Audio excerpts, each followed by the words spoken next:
오늘 하나님께서 우리에게 주신 말씀은 디모데전서 5장 1절에서 8절 말씀입니다. 디모데전서 5장 1절에서 8절 말씀입니다. 신약성경 340페이지입니다. 한 절씩 교독하겠습니다. 늙은이를 꾸짖지 말고 고나되 아버지에게 하듯 하며 젊은이에게는 형제에게 하듯 하고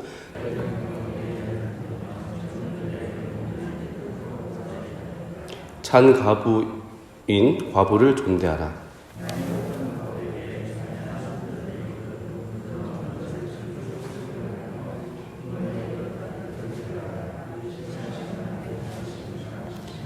찬 가부로서 외로운 자는 하나님께 소망을 두어 주야로 항상 간구와 기도를 하거니와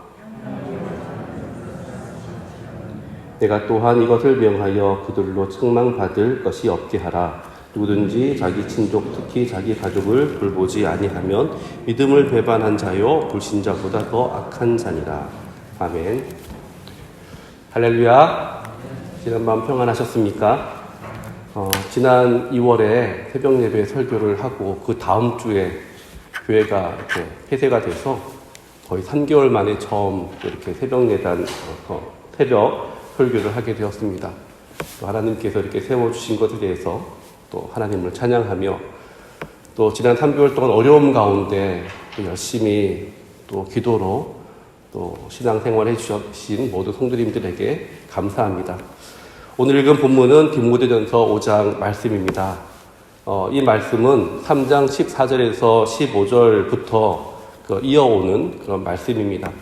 디모데전서 3장 14절 15절에서 바울은 자신이 디모데전서를 쓴 기록 목적을 이야기합니다. 이렇게 말합니다. 내가 속히 내게 가기를 바라나 이것을 내게 쓰는 것은 만일 내가 지체하면 너로 하여금 하나님의 집에서 어떻게 행하여야 할지를 알게 하려 함이니 이 집은 살아계신 하나님의 교회여 진리의 기둥과 터니라 라고 말하고 있습니다. 바울이 디모데전서를 기록한 이유는 디모데에게 교회 안에서 어떻게 처신해야 될지를 가르치기 위함이다 라고 말하고 있습니다. 그러면서 4장에 이제 그런 여러 가지 이제 그런 권면들을 이야기하고 있는데요. 4장에서는 그리스도의 좋은 군사로 어떻게 준비돼야 될지에 대해서 가르치고 있고요. 또 이어서 5장에서는 성도 간의 관계, 또 성도들을 어떻게 섬겨야 할지, 또 교회 안에서 어려운 분들을 어떻게 도와야 할지, 또 교회 목회자들과 어떻게 어떤 관계를 맺으며 신앙생활 할지에 대해서 아주 구체적으로 가르침을 주고 있습니다. 오늘은 그 말씀 가운데 교회 안에서 성도들을 어떻게 대하여야 할지에 대해서 성도 간의 그런 관계에 대해서 말씀해 주고 있는 본문입니다. 디모데전서는 교회론에 대해서 잘 설명해 주고 있습니다. 교회란 무엇일까요? 하나님께서 이 땅에 교회를 세우셨는데 과연 이 교회는 무엇을 말하는 것일까요? 오늘 읽은 본문의 말씀에 보면 교회는 하나님의 집이다 라고 말씀하고 있습니다. 하나님의 집은 살아계신 하나님의 교회입니다. 진리의 터와 기둥이다 라고 표현하고 있습니다. 여기서 중요한 단어는 집입니다. 집. 교회는 집이라는 것입니다. 집에는 아버지가 있고 어머니가 있고 또 형제 자매들이 있습니다. 마찬가지로 하나님의 교회 안에는 하나님 아버지가 계시고 또 우리의 맏형 되신 예수님이 계시고 또 우리 모든 성도님들은 형제 자매로서 이렇게 함께 어떤 신앙 공동체 안에 어떤 가족 공동체 안에 함께 신앙생활하고 있다라는 것입니다. 교회는 예수 그리스도를 신앙 고백한 어떤 성도들이 이룬 공동체를 이야기하고 있는 것입니다. 우리는 보통 가족, 그 가족이라는 말을 다른 말로 식구라는 말로도 이렇게 표현을 합니다. 식구, 먹을 식자에 입구자를 사용합니다. 함께 밥을 먹는 사람이 식구고 함께 밥을 먹는 사람이 가족이다라고 이야기하고 있습니다. 그런 의미에서 예수님은 사람들과 식사를 하는 것을 참 좋아했습니다. 예수님에게 별명이 있는데요. 먹기를 탐하고 포도주를 즐기는 사람이다 라고 이야기합니다. 바리새인들이 지어준 별명입니다. 듣기는 별로 그렇게 좋지는 않습니다. 그리고 세리와 죄인의 친구다라고 이야기합니다. 이것이 예수님의 별명입니다. 예수님께서 사람들을 만날 때마다 함께 식사를 하였습니다. 함께 먹고 즐겼습니다. 왜 그랬을까요? 왜 예수님은 굳이 그냥 말씀만 전하면 되는데 왜 사람들과 함께 식사를 했을까요? 그것은 예수님께서 베푸신 그 식사 자리에 죄인들을 초청한 것입니다. 예수님께서 베푸신 그 천국 잔치에 죄인들을 불러들인 것입니다. 그래서 그곳에 예수님과 함께 식사를 나누면서 그들의 삶이 변화되는 것입니다. 회심하게 되고 또 하나님의 자녀로 거듭나게 되는 놀라운 역사가 나타나게 되는 것입니다. 그것으로 말미암아 한 식구, 하나님 안에서 천국 백성이 되고 또 하나님 나라의 한 식구가 되는 것들을 우리는 경험하게 된다는 것입니다.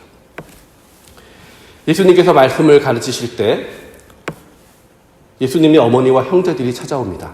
한 사람이 예수님께 말합니다. 밖에 가족들이 기다린다 라고 말합니다. 이때 예수님께서 이렇게 묻습니다. 누가 내 어머니며 내 동생들이냐? 누구든지 하늘에 계신 내 아버지 뜻대로 행하는 자라야 내 형제요, 내 자매다, 또 내 어머니다 라고 말씀하셨습니다. 예수님께서 이 땅에 세운 교회, 이 교회는 영적 가정 공동체입니다. 교회와 가정, 어떻게 보면 참 다른 개념입니다. 교회는 교회고 가정은 가정이죠. 그런데 공통점이 있습니다. 이 둘은 하나님께서 직접 만든 공동체라는 것입니다. 가정은 하나님께서 아담과 하와를 창조하실 때 만든 것입니다. 하나님께서 직접 가정을 세우신 것입니다. 교회는 예수님께서 직접 피로 값주고 세운 것이 바로 교회입니다. 그러니 하나님께서 직접 만드신 것이 있다면 그것은 가정과 교회라는 것입니다. 가정과 교회는 구분되는 것처럼 보이지만 하나님이 직접 세운 공동체라는 점에서 같습니다. 그래서 담임 목사님께서 늘 이런 말씀을 하십니다. 교회는 가정 같아야 하고 가정은 교회 같아야 된다. 참 좋은 말인 것 같습니다. 교회는 가정 같아야 되고 또 가정은 교회 같아야 된다. 가정 같은 교회, 교회 같은 가정. 이것이 건강한 교회, 또 건강한 가정의 모습이 아닌가 하는 그런 생각을 해보게 됩니다. 그런 의미에서 오늘 본문은 우리에게 두 가지 교훈을 주고 있습니다. 첫 번째, 가정 같은 교회입니다. 우리 교회가, 우리 사모교회가 가정 같은 교회가 되어야 된다라고 말하고 있습니다. 왜냐? 교회는 하나님의 집이기 때문입니다. 아버지 하나님, 또 맏형 되신 예수님, 우리 모든 성도님들이 형제 자매로서 함께 어떤 가족 공동체를 이루어가는 것이 우리 교회다라는 것입니다. 비록 성도 다르고요, 핏줄도 다르지만 우리는 예수 그리스도의 보혈로 한 핏줄이 된 것입니다. 한 가족이 된 것입니다. 따라서 서로 다르지만 우리는 예수님 안에서 언제든지 하나가 될 수 있는 그런 공동체라는 것입니다. 디모데전서 1장 10절에 보면 이렇게 말합니다. 형제들아, 내가 우리 주 예수 그리스도의 이름으로 너희를 권하노니 모두가 같은 말을 하고 너희 가운데 분쟁이 없이 같은 마음과 같은 뜻으로 온전히 합하라 라고 말합니다. 우리는 예수 그리스도 안에서 같은 말을 하고 또 같은 마음과 같은 뜻을 품어 온전히 하나가 될 수 있다라고 말씀하고 있는 것입니다. 손가락 10개를 물면 안 아픈 손가락이 어디 있겠습니까? 주님 안에서 우리는 한 가족입니다. 따라서 한 성도의 그 아픔이 모든 공동체 안에 같은 아픔으로 함께 공감할 수 있다는 것입니다. 한 성도의 기쁨이 우리 공동체의 기쁨으로 함께 감사하며 함께 하나님을 찬양할 수 있다는 것입니다. 이것이 나뉘어질 수 없다는 것입니다.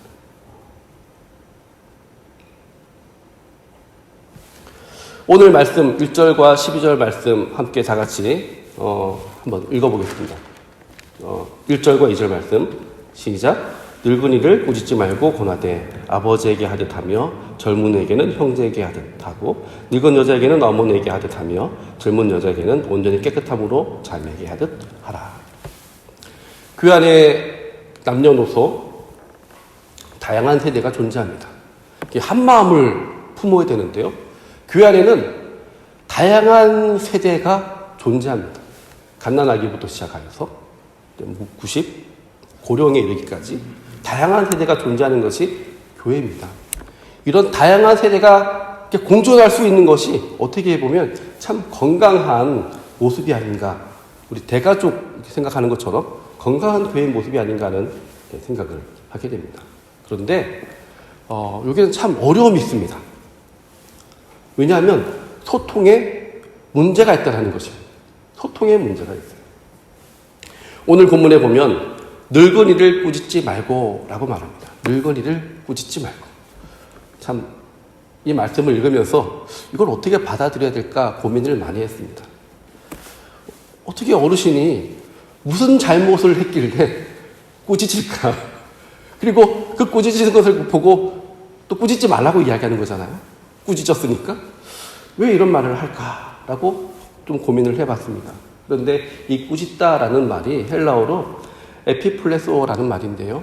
이 말은 주인이 노예에게 거칠게 퍼붓듯이 질책하는 것입니다. 그러니까 그 늙은이는 노예였고요. 꾸짖는 사람은 주인인 것입니다. 교회 안에 한 공동체가 있는데요. 당시 초대교회는 그 공동체 대부분 하층민들이 많이 교회 성도들로 이렇게 구성되어 있었습니다. 그 하층민들 가운데 여자들과 또 노예들이 굉장히 많았어요. 교회 안에 주인과 노예가 함께 신앙생활을 하고 있는 것입니다. 가족 공동체인데요. 형제 자매라고 말하면서 사실은 저 사람은 나의 주인이고 나는 노예입니다. 그런데 나이가 많은 노예예요. 주인은 나이가 어린 주인입니다.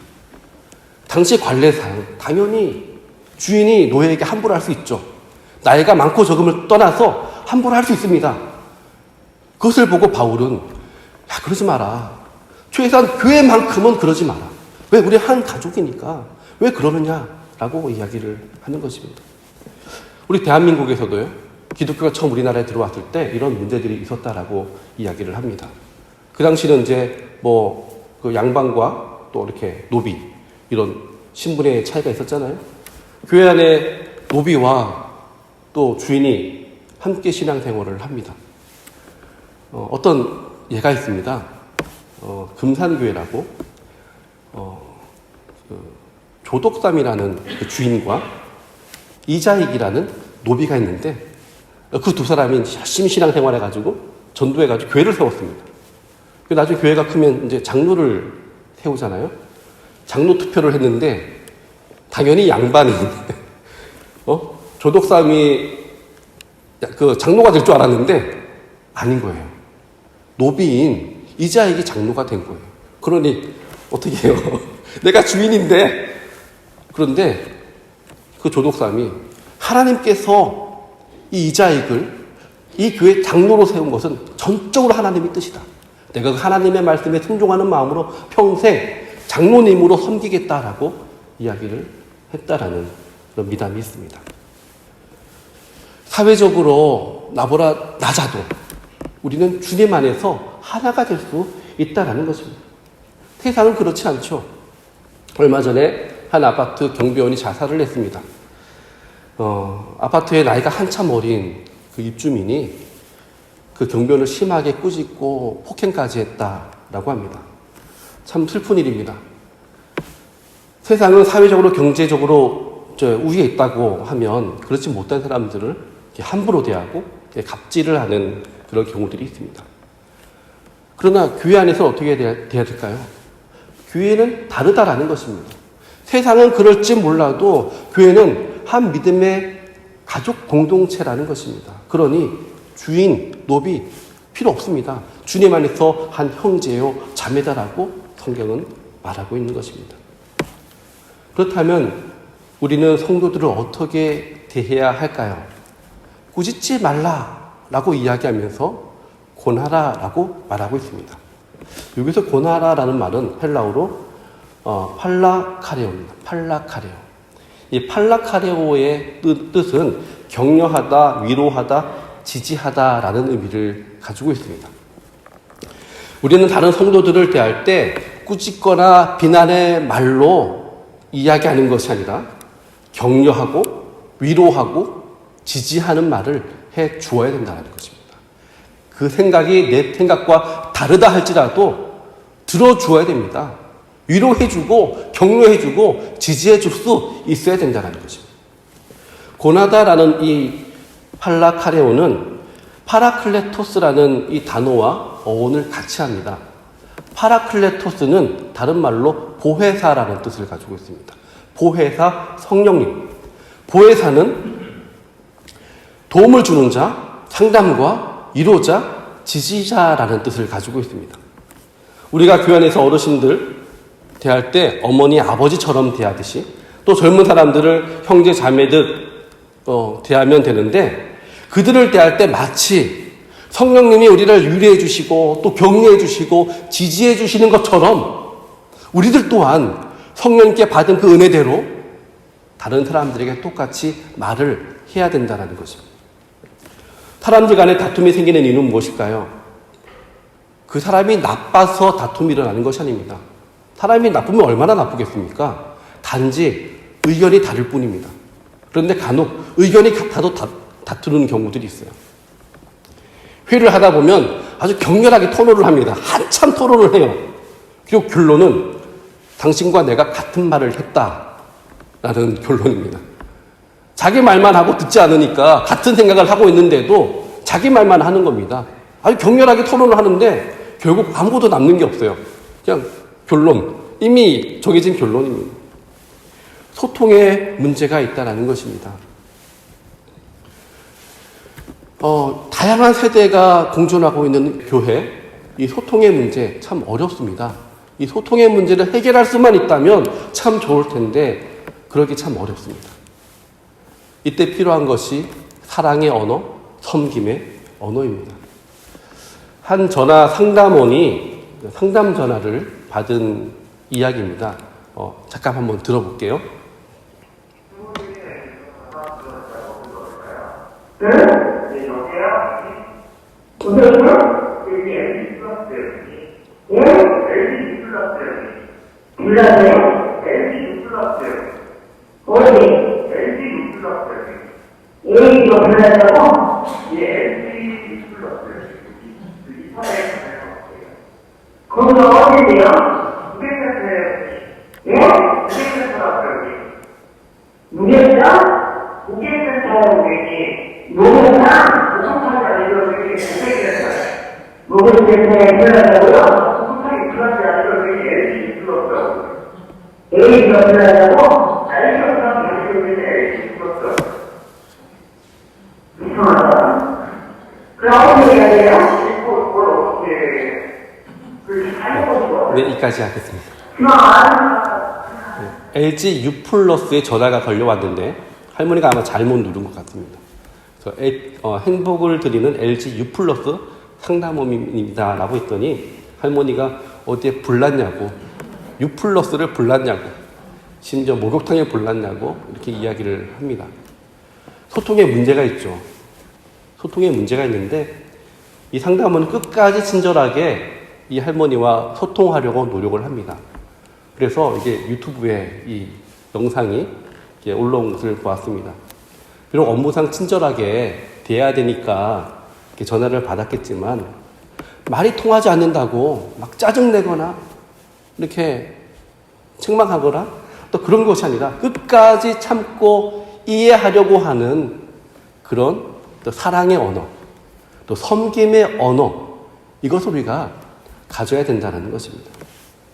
에베소서 4장 3절에 평안에 매는 줄로 성령이 하나 되게 하신 것을 힘써 지키라 라고 말씀하고 있습니다.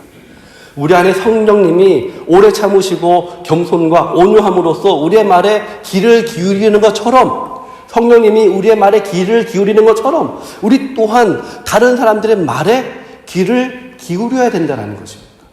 성령님이 우리에게 위로해 주시고 지지해 주시고 격려해 주시는 그 말처럼 우리를 또한 다른 사람들에게 말할 때 격려하는 말, 위로해 주는 말, 지지해 주는 말을 해야 된다는 것입니다. 에베소서 4장 30절에 성령을 근심하게 하지 말라라고 말합니다. 성령을 근심하게 하지 말라. 성령님이 왜 근심할까요? 우리가 성령님의 음성을 무시하기 때문입니다. 우리가 죄를 짓기 때문에 성령님이 그러지 말라고 근심을 하는 겁니다. 성령님이 그러지 말라고 끊임없이 우리에게 이야기를 하는데 우리는 그 말을 듣지 않습니다. 우리의 욕심대로, 우리의 정욕대로 죄를 짓고 살아갑니다. 우리가 죄를 짓는다고 해서 성령님이 우리를 막 윽박지르거나 너 왜 그랬어? 정죄하지 않습니다. 끝까지 참고 끝까지 근심하며 우리에게 말을 합니다. 제발 그러지 마라. 제발 내 말 좀 들어보라고 이야기를 한다라는 거죠. 로마서 8장 26절에 이렇게 말합니다. 성령도 우리의 연약함을 도우시나니 우리는 마땅히 기도할 바를 알지 못하나 오직 성령이 말할 수 없는 탄식으로 우리를 위해서 친히 간구하시느니라 라고 말합니다. 그리고 우리는 연약하여 죄를 짓고 우리의 삶을 스스로 꼬이게 만들지만 성령님은 우리를 도와주십니다. 그리고 말할 수 없는 탄식으로 우리를 위해서 기도하시고 끝까지 우리에게 위로의 말, 격려의 말, 권면의 말을 해준다라는 것입니다.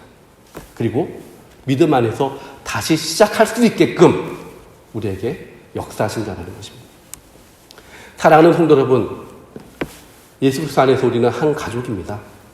성도 간에 서로 언쟁이 있고 다툼이 있을 수 있습니다. 그러나 책망의 말이 아닌, 그런 다툼의 말이 아닌 성령의 말로써 우리는 이 다툼의 문제를 풀어 나가야 될 것입니다.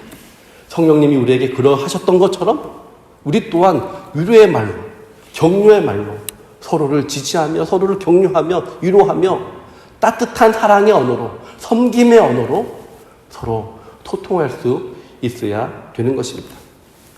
우리의 말 한마디, 성도의 말 한마디, 이것은 단지 말 한마디로 끝나는 것이 아니라 그 말 한마디를 통해서 하나님은 하나님의 일에 도구로 사용하여 주신다라는 것입니다.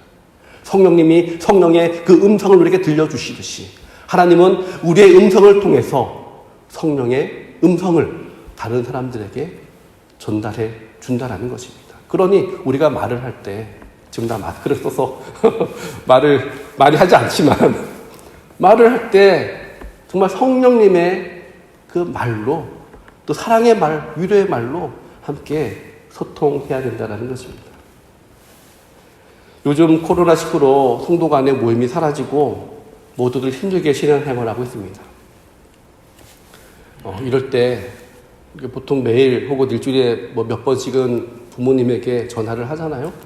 그런 것처럼 우리 영적 가족들에게 영적 아버지, 영적 어머니, 영적 형제 자매들에게도 이런 사랑의 전화, 격려의 전화, 위로의 전화를 드리면서 서로 소통할 수 있는 그런 것들 속에서 따뜻한 어떤 가족애를 느낄 수 있는 그런 오늘 하루가 되기를 간절히 축원합니다.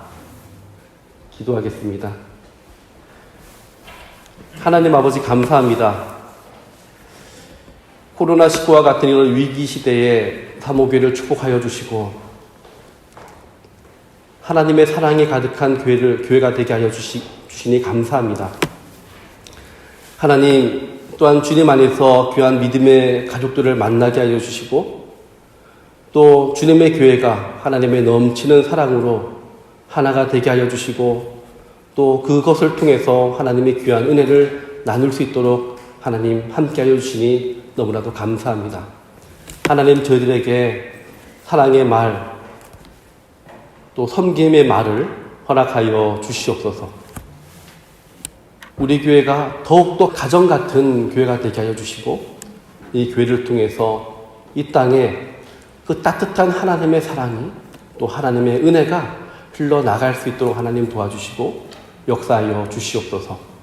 하나님 오늘 하루를 살아가면서 우리가 신앙생활하면서 하나님 정말 우리의 입술을 주님께서 주장하여 주시고 책망의 말이 아닌 비판의 말이 아닌 성령님의 그 말로써 말을 할 수 있는 우리 모두가 되게 도와주시옵소서. 오늘 하루를 살아가면서 이 말로 다른 사람들을 격려하고 지지하고 위로하기를 원합니다. 그것을 통해서 하나님의 큰 사랑을 함께 나눌 수 있는 오늘 하루가 될 수 있도록 역사하여 주시옵소서. 이제는 우리 주 예수 그리스도의 은혜와 하나님의 사랑하심과 성령의 내주교통 충만하심이 가정 같은 교회 같은 가정을 세우길 원하는 제 모든 성도들 위해 이제부터 영원까지 함께 있을지어다. 아멘.